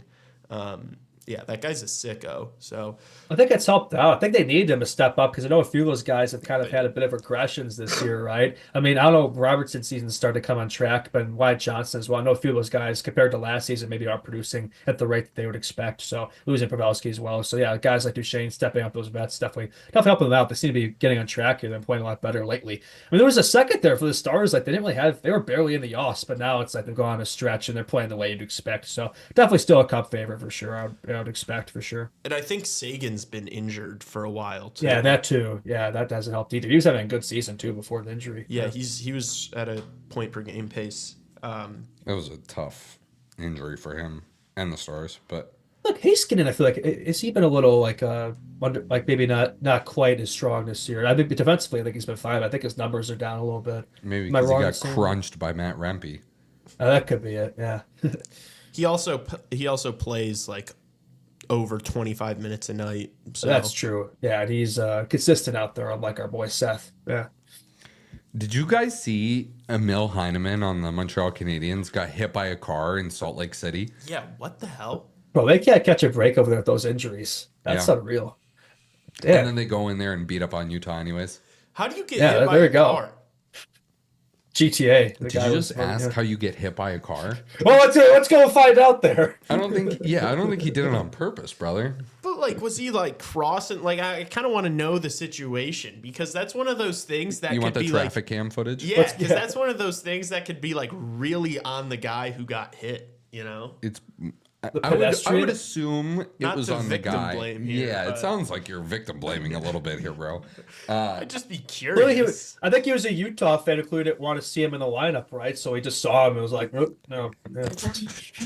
It just hit him with his car. Oh my gosh. I don't know. I don't think that's something you do for Emil Heinen. Probably, I don't know, Nick Suzuki or Cole Caulfield or something. I'm just kidding. Actually, that kid's having a good season. I think we've He said is, that on though. the show Yeah. before. He's like, he has a few goals. Yeah. Yeah. He's good depth piece. Yeah. Yeah. Yeah. Yeah. The Habs Wings won again. winning streak. Yeah. Did It's you see, over now. hold on. Did you Oh, yeah, my bad. sticking on the Habs? Did you see the Kirby Doc, the gross Kirby Doc goal? Oh, it Well, was- that's what Doc does, right? He'll score some highlight reel goal and then he'll disappear on vacation for a few weeks. It seems like it's the same deal there in Montreal as it was in Chicago. What is that? 15 points in 43 games this year or something? Yeah, I think I'll take Frank the Tank. Yeah, and my favorite player. I have to last point on that game. Last point between Habs and Hockey Club. My favorite player in the NHL scored Josh Dillon. So not a. Is that really your favorite player? It's one of them. It's one of Oh. them. Why do you Fair like him enough. so much? Just because I loved Shane Doan growing up, and the fact that Shane was such a big part in growing hockey in Arizona because like he was on the original OG Jets, and then they moved to Arizona, and he was like the guy forever. And I loved Shane Doan. Like he never swore in the locker room, just was such a good community guy. And then like now, the paradox almost of like his son. It's such a like his son was the first born and raised Arizona player to play at Arizona State, was a captain at Arizona State. Then he played for the Tucson Roadrunners, and then he finally got games at the very end of the season. I was now about he's to, playing for the Utah Hockey Now Club. it could be the Utah's version of a legend. 'Cause Yeah. Didn't Shane Doan play this? Yeah, you're right. He did play the season of the Jets, and then it was the Coyotes. Yep. I never really thought. I was going to say it's a shame that he doesn't get to have that kind of face of franchise in Arizona like I his mean, dad. I think But it is. he I think could it be a is new bit of a face of a shame. franchise. Yeah. And in Utah there, that's pretty cool. Well, maybe they'll be back in the future. Who knows? We'll see. Yeah. So that was my last point. Sorry, Lee. What did you want to talk about? I don't even know, but to I think I piggyback- got the Wings. Oh, yeah, you take the Wings. Their 7-game winning streak has finally ended there. They've lost both games against the Sharks this season, so that's kind of interesting. But yeah, we'll see. It was kind of an ugly game for them last night, but maybe they're due for a game like that. But I think they got a tough stretch out of them now of away games. They had a lot of home cooking, so we'll see if they can get back on track. But yeah, Sharks. There you go. Everything's going swimmingly over there, as the media would tell you, right? Meanwhile, everything's depressing over here. Makes sense. Yeah. Brutal giveaway. So the game was 4-3, and then Justin Hall had a brutal giveaway on the Tyler Toffoli goal. Yeah, that was atrocious. Yeah. brutal. Just That was a and TJ that was Brody game. play. Yeah. And that's right after Hockey Psychology had just put out a video like 2 hours before that game saying that the NHL might have a Detroit problem. And it was just like glazing how good the Red Wings have been over the past. Like, Everything stretch of reverted games. back to like the pre-McClellan stuff last night. Like it was pretty brutal. Yeah. Yeah. I like that he's not afraid to call his players. Like he literally said himself, like, yeah, Hull had like a terrible performance last night. So I think coaching change definitely has helped, though, to be fair. To be fair. I think, yeah, I would like to see them in the playoffs. Just for Kane's sake. That's like the whole reason. Like otherwise I could care less. Yeah. All right. I know we talked about in the Hawks hour of the show, Tristan Jarry, but this from Josh Yohe, who does Pittsburgh, writing over there. Apparently, the Pittsburgh Penguins organization has reached a breaking point with Tristan Jarry. Wow. So that is the report. I mean, clearly, considering they put Yeah, they put on waivers. Yeah, that explains that. Yeah, that would be called the breaking point. But that's the that's the scoop out of the pick them up. No. So you're on that train? You're on that No, train? I'm not Oh on no, that you're fucking train. okay. Yeah, I wasn't sure if he was. It was a Danny Duncan reference. I don't know if we're doing. How did I not get the reference? Normally, I failed there. Yeah, Lee, the reference guy now. I like it. Oh. How about that Greensboro ECHL franchise? I was gonna say, yeah. When are we getting our Chicklets CHR team? guys, right? Yeah. Oh, that's right. We should be on that train, right? Yeah, what are the credentials for like getting a team? Having money. It feels like anybody can do it. I don't think we have the anybody that has facilities for money. that. Yeah, I saw money. that Puck Empire's getting like an Israeli team. I don't want to. We're not talking about it. Don't give that loser any. Don't say that name. This is He not must Puck not be Empire named talk. over there. That kid's a loser. He doesn't. He doesn't own anything. He's purchasing teams that don't cost anything. The kid's a loser. Maybe in the bonus CHR content, we can hear some more lore there in the future if y'all are interested in that. Yeah. Well, yeah. I mean, I'm sure. Let's take the show off. And maybe we can afford a team in the Fed one day or something like that. Yeah, we could play for. We could be player owners. Yeah, that'd be fun. Oh God, I like no. Well, we got to Yeah, teach put Leah me to out play there. first. Yeah. Drag my ass out there. Oh gosh. Yeah. No, my dream, one of my dreams in life, I would love to own an OHL franchise and put it in like a small town in like upstate New York. That's my Tassos dream in my heart. I don't know if we'll ever get there because I frankly I think it might be like easier to purchase an ECHL team than it is to purchase an OHL team. Like I think it might be cheaper. That doesn't shock me. Yeah. We were Raven and I were trying to figure it out yesterday of the going rates for an ECHL franchise, and I think the gauge was like $5 million, and they're partnering. Chicklets is partnering with like a bigger group that has it, and I think some former Carolina Panthers players also got a large stake in the franchise too. Yeah. Did you guys see the name of the team? No. No, I did not. It's the Gargoyles, the Greensboro Gargoyles. That flows. Yeah, that sounds about right. The Gargoyles. The Greensboro, that's a NASCAR land over there. It sounds I like a it. team I wouldn't want to go watch. We got the Gargoyles coming They're to like- town. That's a team that's like the There's bye the week logo. team. Yeah. That's actually a sick logo. Yeah. I think it'd be what division? I think it'd be in the division, they were gonna same be division as green. Indy Fuel or. I have no idea, dude. Or what team? You're Yeah, asking we me don't about know. ECHL realignment here. Yeah, no. We haven't talked a lot about the Indy Fuel in the show. Yeah, that's the Hawks ECHL affiliate for those of you who are unaware of that. Dude, I I like was the- unaware of that. Yeah. Wait, really? Y'all didn't know that? I know. The Indianapolis Fuel, yeah. How many Oh, Hawks draft picks are currently on the Indy Fuel right now? Here, I'm going to look this up. Probably zero. if I had Probably to guess. none. Yeah. No. Why Well, would then what's the point of having an ECHL affiliate if you're not going to Well, I send feel like- kids there? I feel like you don't get a lot of like ECHL players who actually make it to the big club. I feel like that doesn't happen very often. There are no. I will push back on that. I will. Oh, okay, there maybe. are quite a few players that make it from the coast every year. Yeah, like Who like were we? bottom Were we guys. just talking about some player that the Hawks just played that just made it from the coast?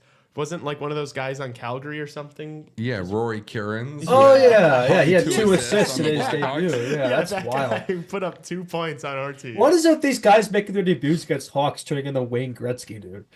Yeah, no, It's I have what no we idea. do. It's part of our. Yeah. Albert Johansson, first NHL goal.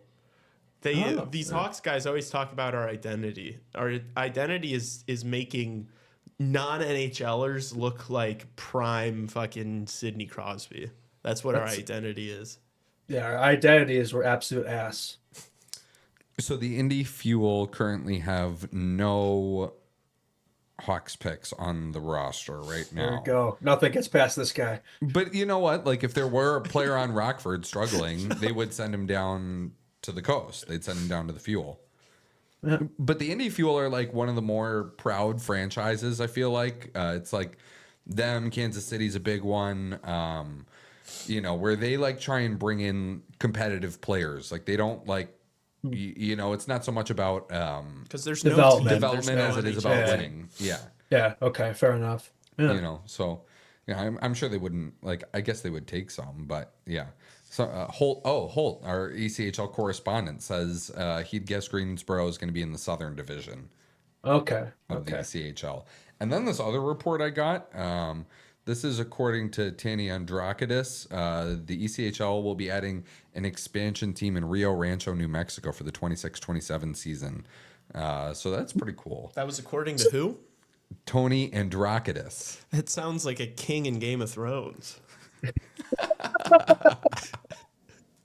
I love that show. I need to rewatch that. When I first read that report, I originally read it as Mexico, not New Mexico.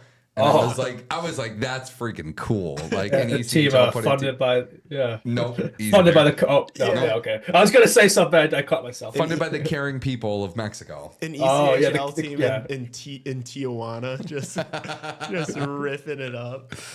Isn't there another ECHL team in the way, like Illinois or something? What was it? No, they have a team right now. You're right. The Bloomington Bison are there's a first season. This is their first season. Yeah, that's right. Bloomington Bison. There you go. I know Peoria Rivermen. I know a guy, a Hawks memer, kind of does what I do. He has like an internship with them right now. Yeah. Oh, really?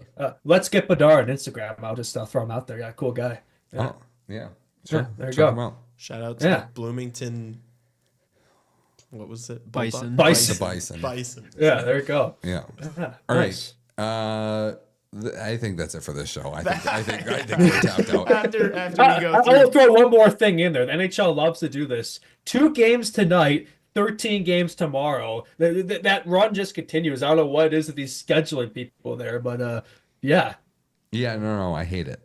Yeah, no, like more balanced in the force would be nice. Wait, I mentioned that on my show today that didn't get recorded. Before we sign out really quick, can I bring up something that I tweeted from the CHR page? Oh gosh, sure. No, it's actually it's relevant. There's this YouTube channel. I don't know if any of you guys have. I actually haven't watched it as much as like Hockey Psychology, but it's called the channel is called Eck.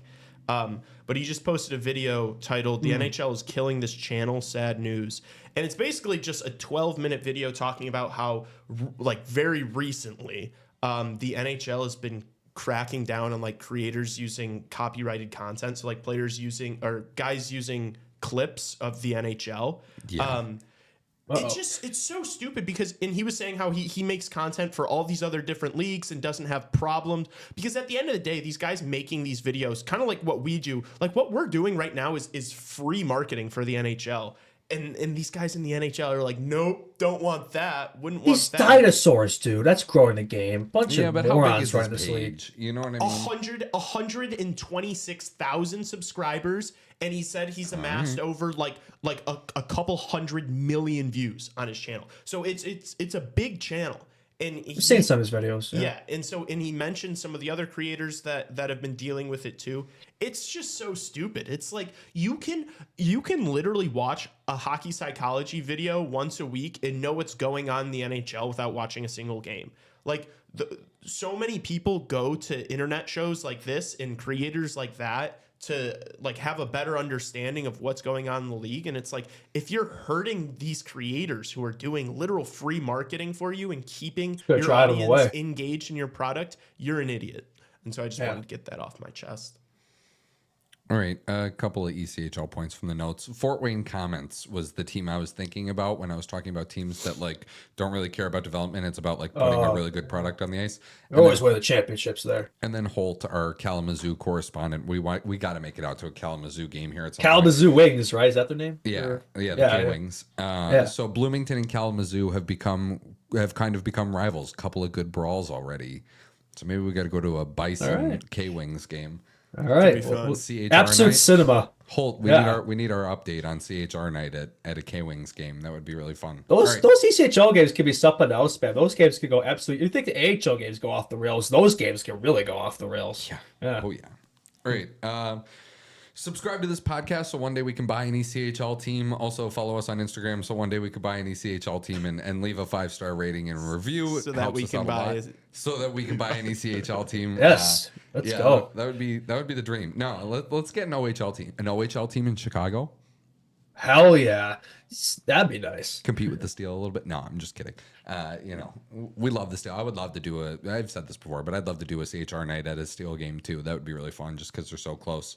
It's a hell of a franchise there. The way they're developing those kids, probably one of the best in the USHL at the moment. I think they're like the standard. That and the national team development program. Yeah. Oh, Holt, I'm going into work tomorrow. I'll get on it. Oh, love to hear that. There we go. All right. Love to hear that. All right. Subscribe, follow, 5-star rating and review. Post-game show after tomorrow's game against the Nashville Predators, and then we will be back Friday with the podcast. See everybody then.